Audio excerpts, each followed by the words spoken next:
Well, we're going to continue our Wise Up sermon series in the book of Proverbs today, and we're going to tackle a very important subject. We are going to really discuss the power of our words. How many of y'all know that our words are, very important, very powerful, even though we forget that sometimes. Here's something I read this week. According to researchers, each person here will open their mouth an average of 700 times in a day. Isn't that amazing? 700 times in a day.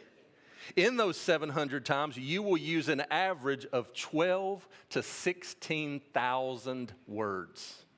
Now, that's an average. Some of us guys, we're on the low end of that. We're around 7,000 or 8,000. Some of you ladies are maybe on the high end, around 18,000 words a day. I'm just giving what the research says. So we're going to stick to about 16,000. Those 16,000 words translate to 53 printed pages every single day of our lives. That means that in 1 year, an average person would fill 24 books of 800 pages each. So Nellie, we're talking about the doorstopper books, right? Those 800-page Stephen King novels, 24 800-page books every year with your words. That's a lot of words. We're going to see today that Proverbs has a lot to say about those words, about what we say. In fact, the subject of the tongue and how we use our words is one of the central issues of the book of Proverbs. If you want to know how important words and speech are in this book, consider this. Approximately 150 verses in Proverbs are devoted to the tongue, to our speech, to our words. Or another way of saying that, 1 in every 6 verses in Proverbs talks about how we talk. That sounds important, right? So let's talk more about it today. If you're using this many words every day, what are your words communicating? All those books that you're writing, what are your words communicating? The tongue is such a small part of the body, but as James says, it has tremendous power. Listen to this little verse in Proverbs, this weighty verse that highlights the profound and literal impact of our speech. This is Proverbs 18:21. The tongue has the power of life and death. The power of life and death is in that little instrument in your mouth. Listen to the Message, how it paraphrases that verse. Words kill, words give life. They're either poison or fruit. You choose. You get to choose.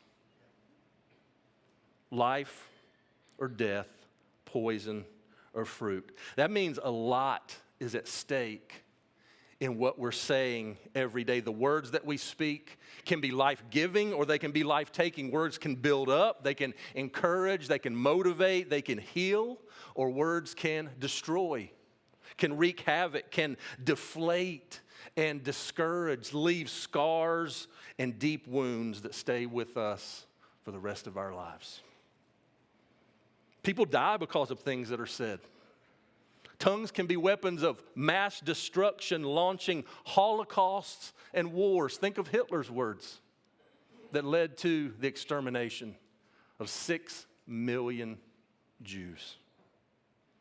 Tongues can also be the death of marriages, families, friendships, churches, careers, hopes, understanding, reputations. Proverbs 12:18 tells us, the words of the reckless pierce like swords. We know the damage that an instrument like that can cause. That's what our words can do. They can pierce like swords, leaving emotional and psychological damage, deep wounds. But, look at the second part of that verse. But the tongue of the wise, see, that's who we want to be. The tongue of the wise brings healing. Tongues can be life-taking, but tongues can also bring life. Our words can be life-giving. The right words are like good medicine. Proverbs 15:4, the first part of that verse says, the soothing tongue is a tree of life. Don't you love that? The soothing tongue is a tree of life. It bears good fruit. It brings healing words. Kind words can help, can heal, can reconcile people and make peace. A gentle, soothing tongue can make marriages sweet, families strong, churches healthy. A soothing, kind tongue builds trust. It fosters healthier relationships. It breathes life into difficult situations. But don't miss the second half of that verse. The soothing tongue is a tree of life, but a perverse tongue crushes the spirit. Chances are many of you, if you look back over your life, can find times when you've heard some crushing words. Maybe from a parent or a friend, maybe even a coach or a teacher. All it takes is just a few seconds to deliver that fatal death blow, and you can still hear those words ringing in your ears as you're sitting here today. Crushing words. Remember those sobering verses from James in James chapter 3. He says, among all the parts of the body, the tongue is a flame of fire. It's a whole world of wickedness, corrupting your entire body. It can set your whole life on fire. For it is set on fire by hell itself. Wow. Wow. After reading that description, I don't think there's any way that we can exaggerate the power and the importance of our words. Think about this. Everything that you've said this week has either been life-giving or life-taking. Everything you've said, all those pages and pages of words have either been life-giving or life-taking. How many of your words this week were words of encouragement? Were words to build up, to help, to bring healing? How many times in the last week did you find it necessary to criticize,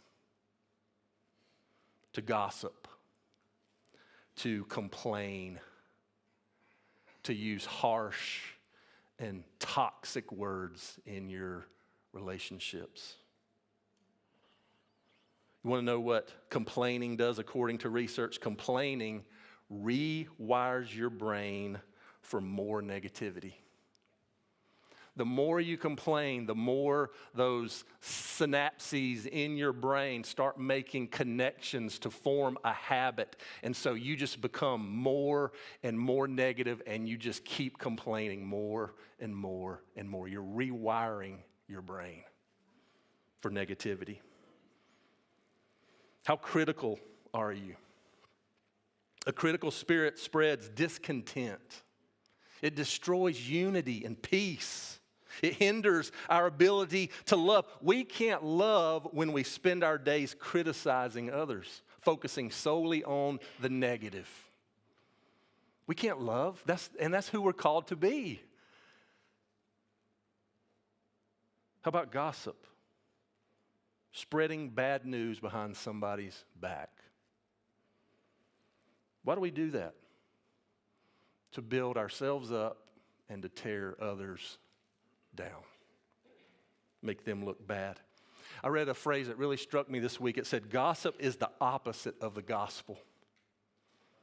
It's the opposite of the gospel is good news. You know what gossip is? It's bad news. We're spreading bad news. Is that what our week looked like?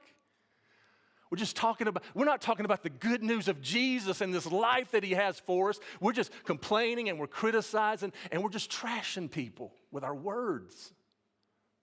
That's the opposite of the gospel. Gossip harms everyone involved. It harms the speaker, it harms the listener, and the one being talked about. It's a lose-lose all the way around. So again, we have to ask ourselves, what were our words like this past week? Were they life-giving or were they life-taking? Here's really the connection that we need to make to real life, because that's what Proverbs is about. It's not just about wise sayings. It's how does this apply to life? Listen, if you're struggling in your marriage right now, I promise you there are more harsh, destructive words than life-giving words.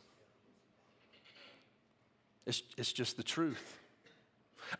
Our words actually create the environment that we live in.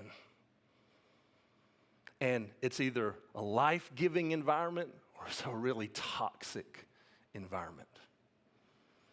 If you have a struggling relationship with your mom, your dad, a child, someone you work with, I promise you there are more toxic, harsh words than encouraging ones. Words that build up. That are helpful. One study showed that kids hear 18 negative statements for every one positive. 18 negative for every one positive. How do you think that's affecting them? Our children. The truth is, when you hear something over and over and over again, it's hard not to actually believe that it's true. Some of y'all know that to be true. You're still struggling with that. Those harsh words, those labels that were slapped on you when you were a kid. Words have shaping power in our lives. To make matters worse, our culture and world today promotes harsh words, promotes rudeness and meanness. Isn't that what our society looks like right now? Just harsh, mean, divided, polarized, angry. Tommy Brewer gave me a book that I've started reading. It's really good. I highly recommend it, by Tony Evans, called Kingdom Kindness. Kingdom Kindness, and the little subheading is a movement to bring calm to the culture. Let me tell you what Tony Evans, some of the things that he writes in this book. He says, our culture has become contaminated and saturated with hatred, meanness, and a host of other expressions of contempt. Everywhere you look, people are acting in rude and uncaring ways. From shoppers who are dissatisfied to angry drivers. I think somebody just got shot and killed just right over here on Meacham a few weeks ago. And like a bad virus, it's spreading through our society, he says. An absence of civility has become normalized. We can say and treat people however we want. Whether on social media, which we all know has just become a cesspool of negativity, right? Whether on social media, in the workplace, on news channels and podcasts, meanness dominates the atmosphere. Sadly, he says, this virus has even infiltrated the church. It's even made its way into our hearts and minds in the church. It's hard not to. We're in this environment. It's hard not to be affected by this environment that we're in every single day. I love what he says. He says, what we need is a revolution of kindness. Of kindness. Isn't that who we're called to be as followers of Christ? Every day, in everything that we do, you and I are representatives of Christ and His kingdom. We're supposed to be different. We're supposed to look different than the world around us. But what are people seeing when they're around us? What are they hearing when they're around us?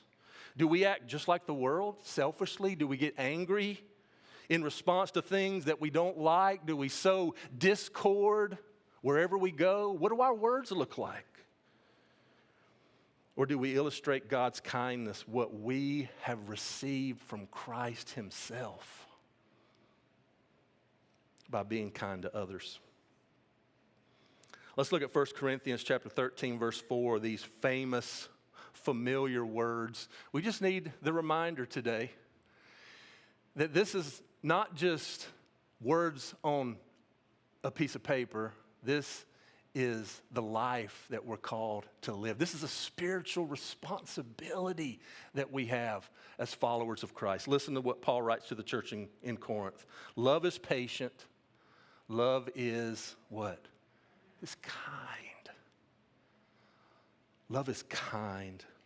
When the Bible says here that love is kind, the word kind is from the Greek word krestos, which means useful, gracious, mild, kind, merciful. Kind refers to a spirit that's gentle and mild, good-natured, tender-hearted, even when people are out of line, even when people are angry and upset.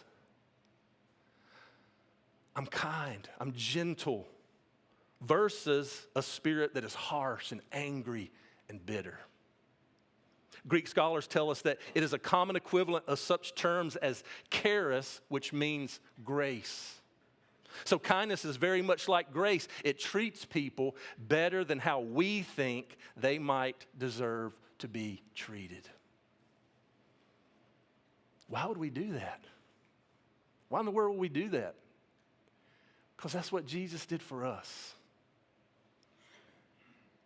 This word also has an active element in it. In kindness, we not only restrain ourselves, hold back from saying something, hold back from confronting or getting irritated in an outward way, but we show love in kindness. We show grace in kindness towards those who test us. In place of retaliation or retribution, we show kindness. It's no coincidence that patience and kindness are mentioned first, because they go hand in hand in those verses. You can't have one without the other. Patience is long-suffering. That's actually what patience means. Suffering long. Long-suffering. Restraint. That's agape love on the inside. Kindness is agape love on the outside. It's active good towards others. One pastor wrote, just as patience will take anything from others, kindness will give anything to others, even to its enemies. That doesn't make sense. But this is Jesus. Kindness desires from the heart the well-being of others. Does that sound like you this morning? Or has the meanness of the culture maybe crept into your words and your heart and your mind and your actions? What does it mean for you and me to in our lives, in the little details of our daily lives, to be kind? What does that look like? If we're going to be kind, what does that look like? Well, to start, it's verbal. It's verbal. It's the words that come out of our mouth when we're around people. It's greetings and salutations with a smile on our faces.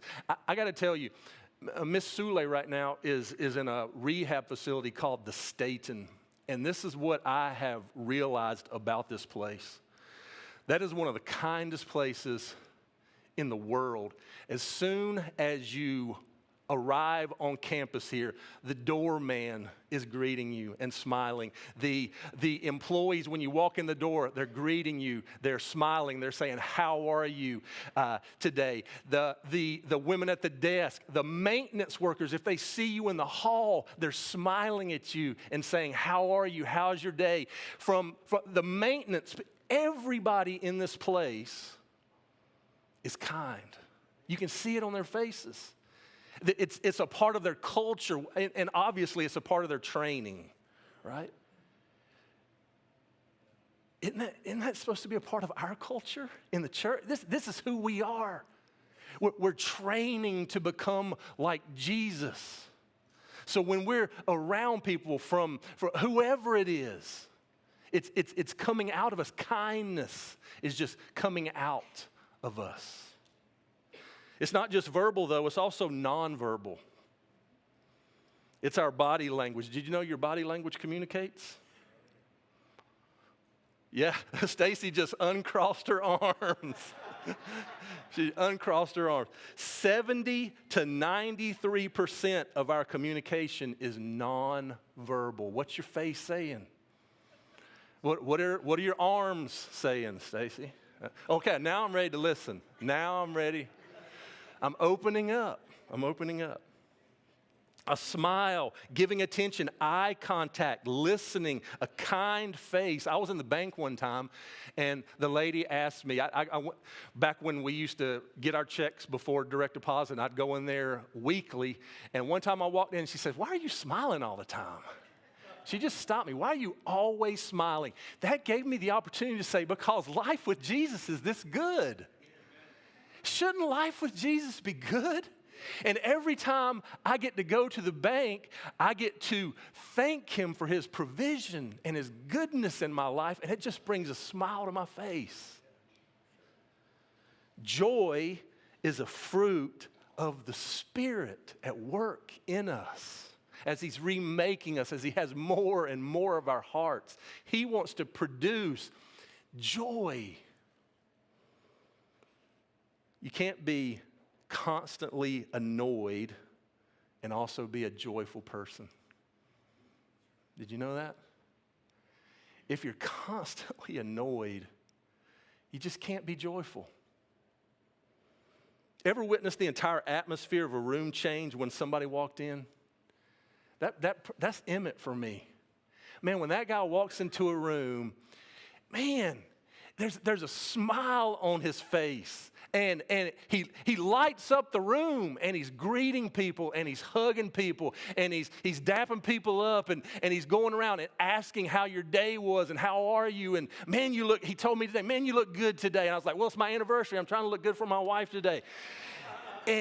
But he brings life into the room. You know why? Because Jesus is alive in Emmett. And everywhere he goes, the atmosphere changes. That's who we're called to be. It's the culture, and we got to train in this, walking with the Spirit, so he can remake us and bring kindness, that fruit out of our hearts and lives. Don't miss this. We're not talking about just a change of manners, externally a change of manners today. We're talking about an internal change of our hearts. If the heart is hard on the inside and manners are meek and polite on the outside, we're faking kindness. We're just being fake. We're faking. You've seen that happen in a group of people, and somebody walks up and there's a smile on our face, and they greet that person, and as soon as that person walks away, face changes. Right? You've been in those conversations, and then they just start trashing that person. That's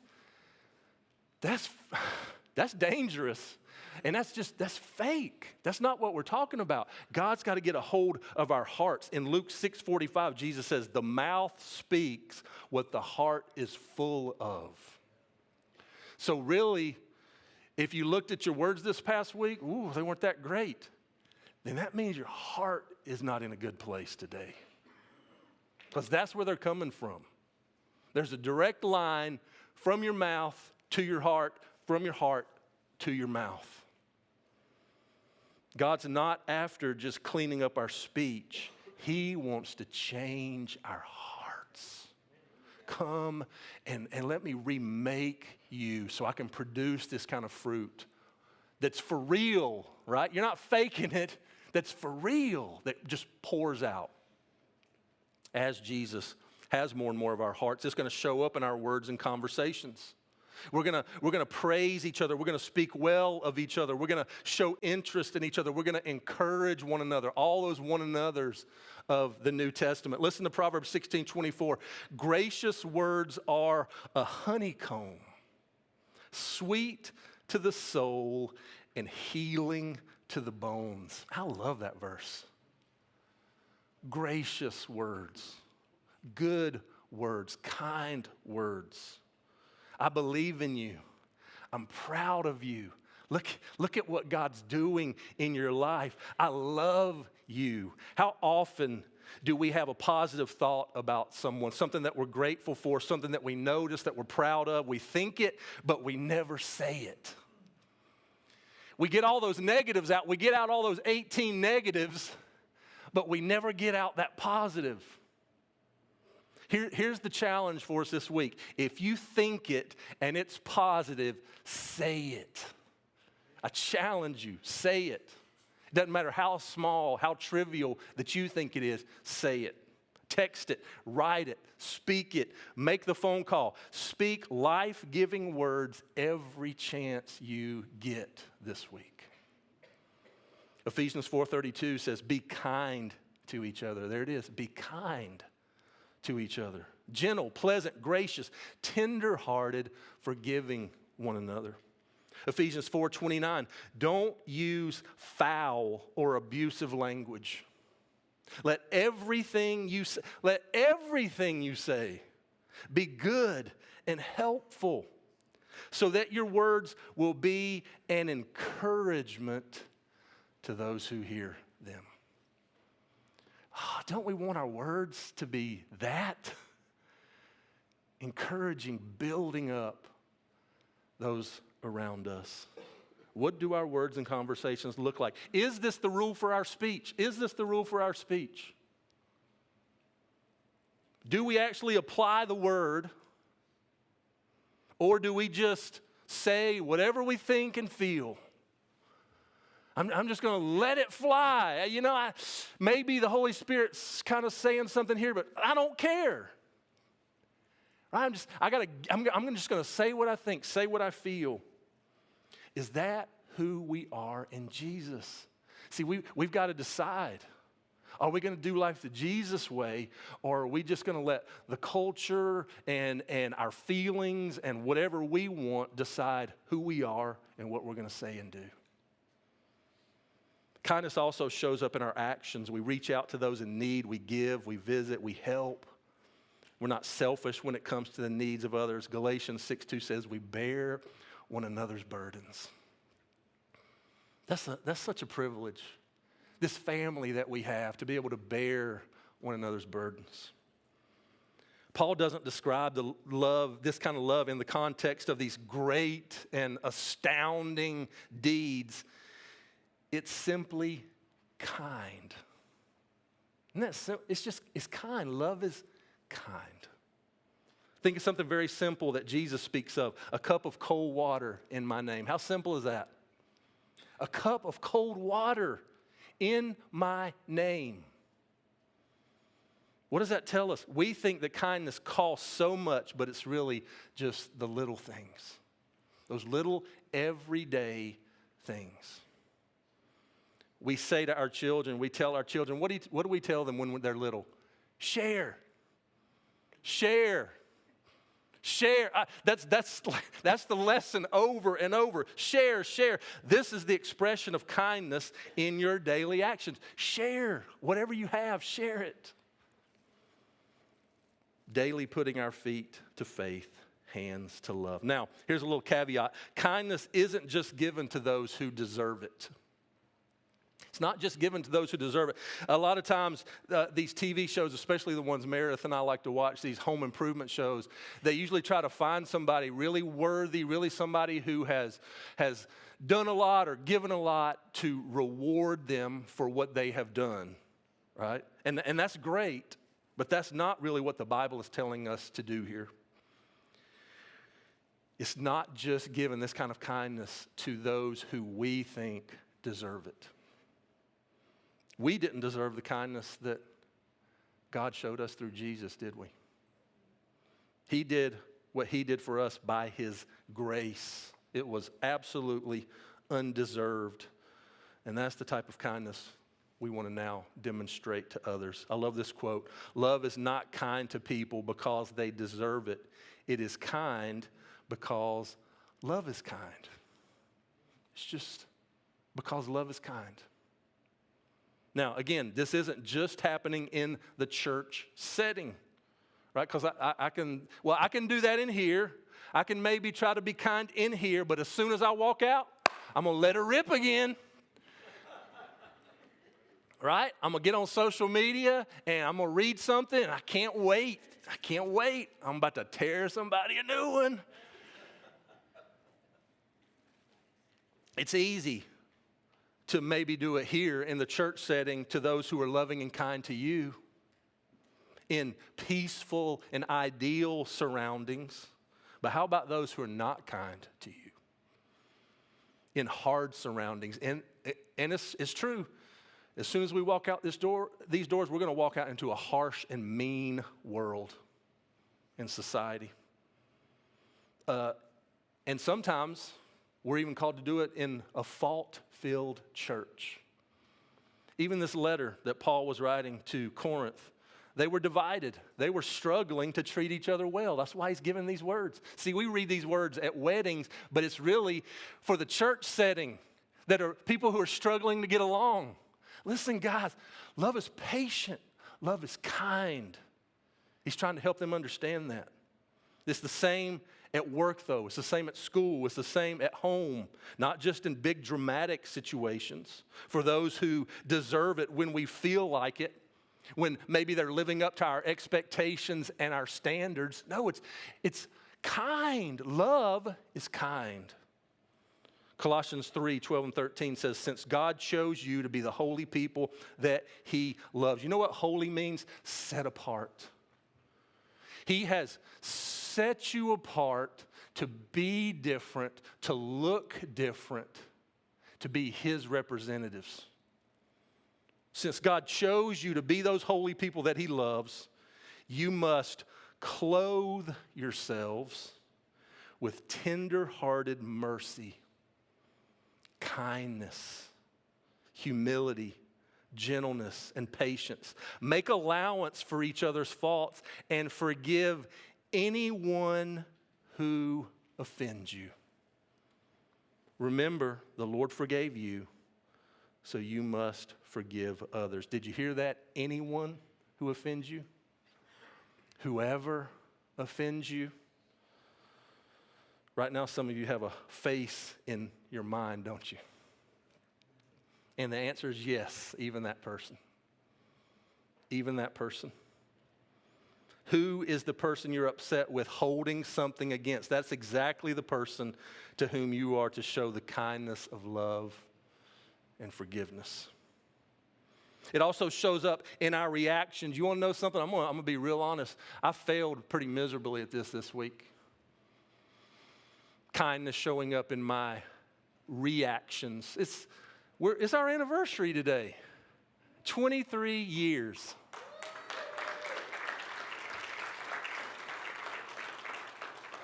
But guess what? A few days ago, man, we were going at each other. It was not good. We were reacting.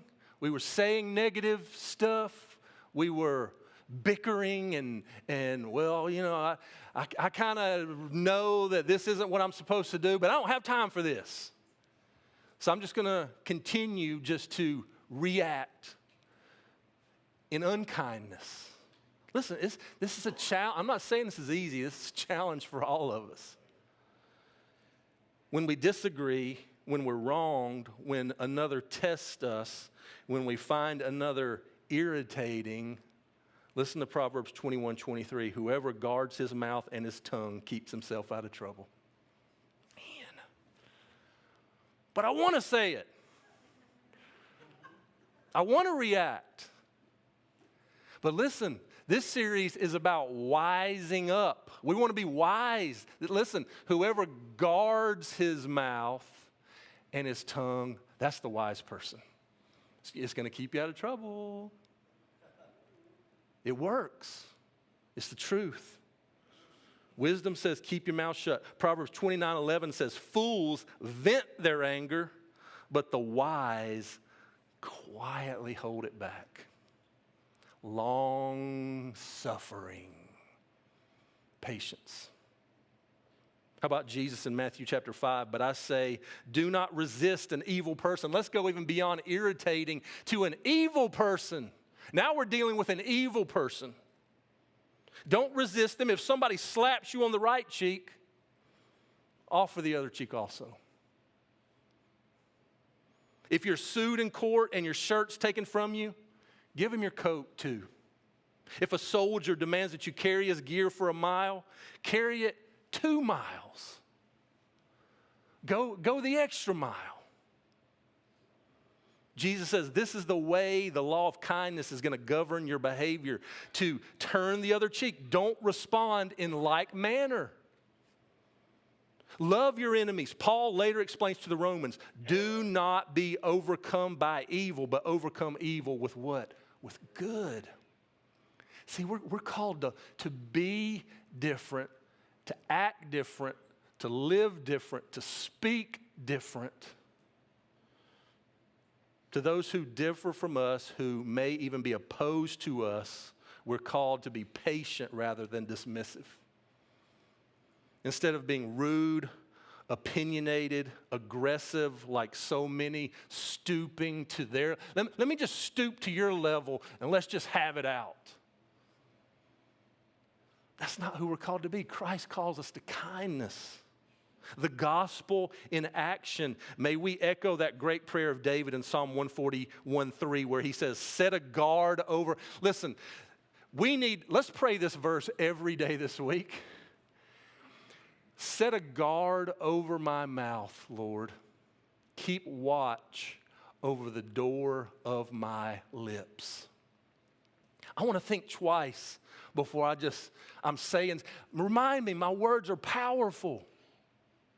I'm filling up books with words, with pages and pages of words. Let my words be life-giving. Again, why is this so important? Back to Evans, we have a kindness problem.